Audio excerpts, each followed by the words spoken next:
This is Crickwing by Janell Cannon. She also wrote Verde and Stella Luna.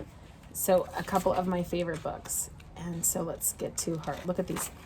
This is our title page. This is Scholastics. These illustrations are beautiful. Are you ready? Here we go. I'm going to do my best. Okay. Far below the great forest canopy lies a shadowy world that many insects call home. Among the damp clutter of fallen leaves and branches, leaf-cutting ants toil all day while large cockroaches await their evening search for food. One cockroach looked like all the others until a close call when a hungry toad in the wild escaped from the toad. Okay, hang on, I messed up. Here we go. One cockroach had looked like all the others until a close call with a hungry toad.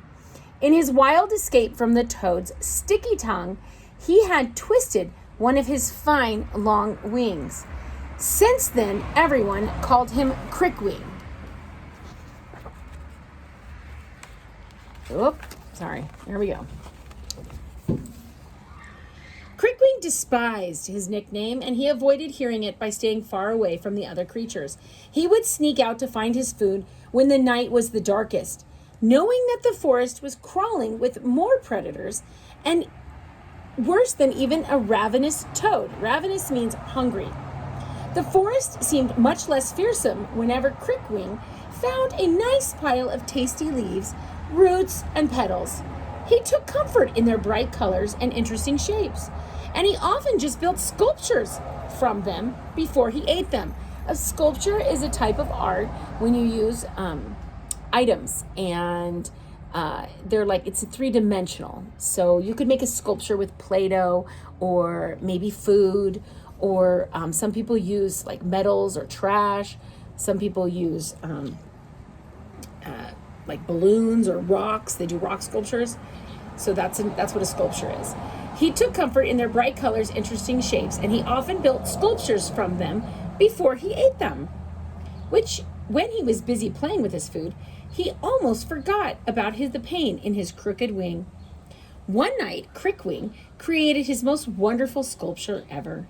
He was so absorbed in his work, focused, that he didn't hear the soft footsteps behind him. What does that look like to you? What do you think he made? Pow! Swoosh! A sharp-eyed monkey clobbered Crickwing, swiped his sculpture. Crickwing dived for cover. I only let him get away with this because he's so big, he grumbled, cowering under a rotten log. So he took off and he hid under a log. Do you think he let the monkey get away with it? Or do you think he was scared? I think he was scared. That's okay to be scared of the big guy. All right, here we go. Look at this one. Crickwing hid until the next night when hunger drove him out to search for a meal. But as soon as he had added the final flower petal to his dinner, an enormous scaly lizard nearly gulped him down. Crickwing dodged, and the lizard took off with his edible artwork. Another masterpiece ruined, Crickwing panted. I'm starving and my wing aches. I don't know if I can take this much longer.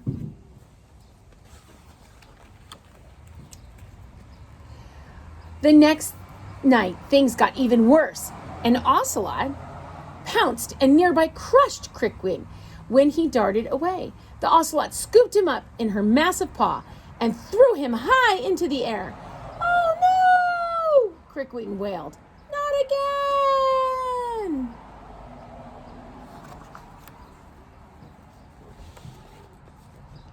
When he landed, Crickwing scrambled about in a panic, and he leaped into a crevice under a stone, where he collapsed in angry tears.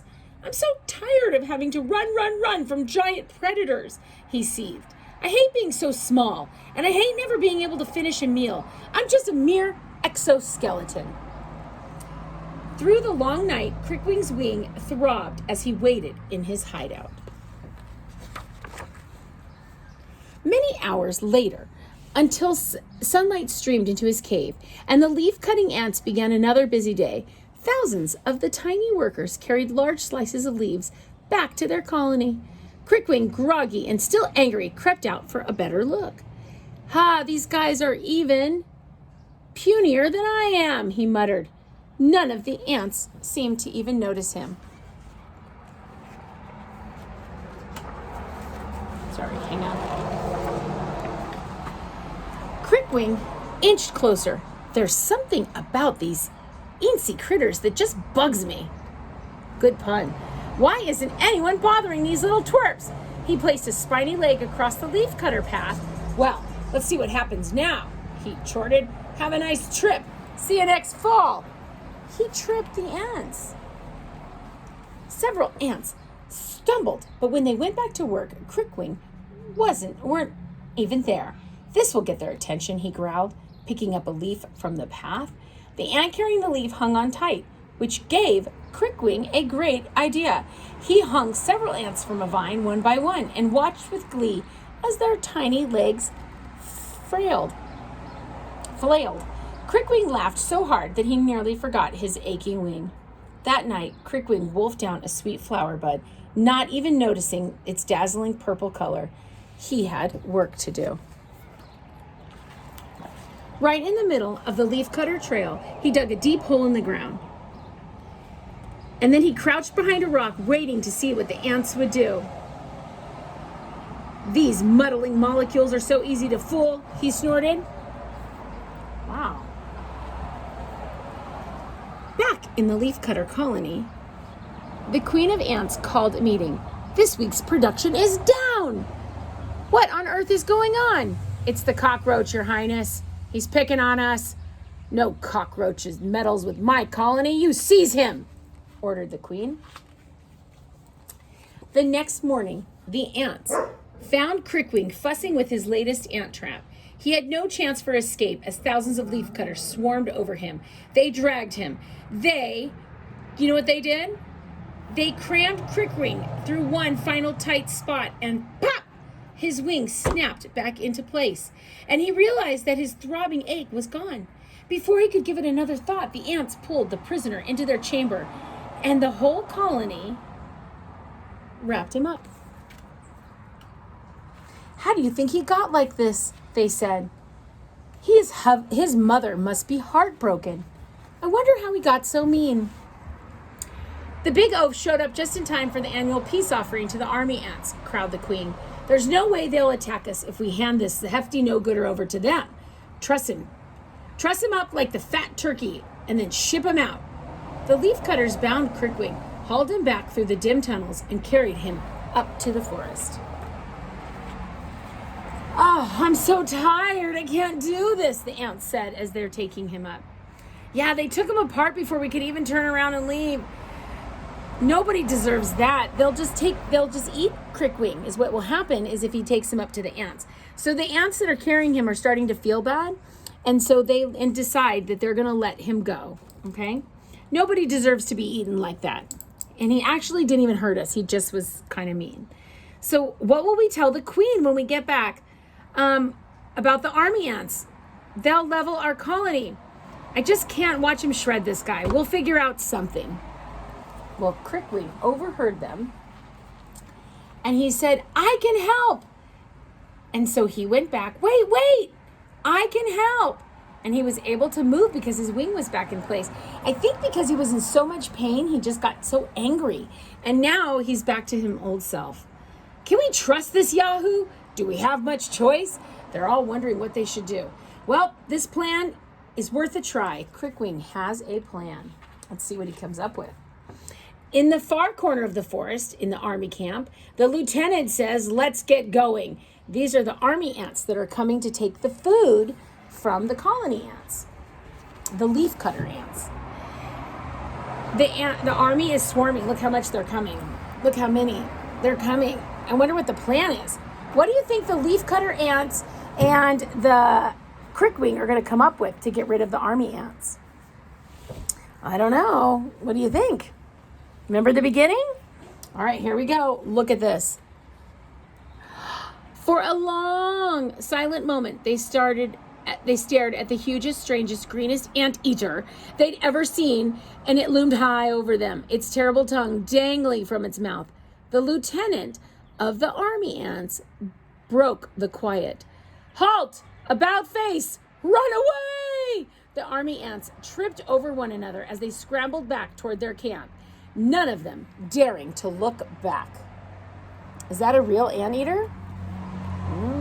If you said no, you are right. Crickwing and the leaf-cutting ants peered from atop the leafy anteater's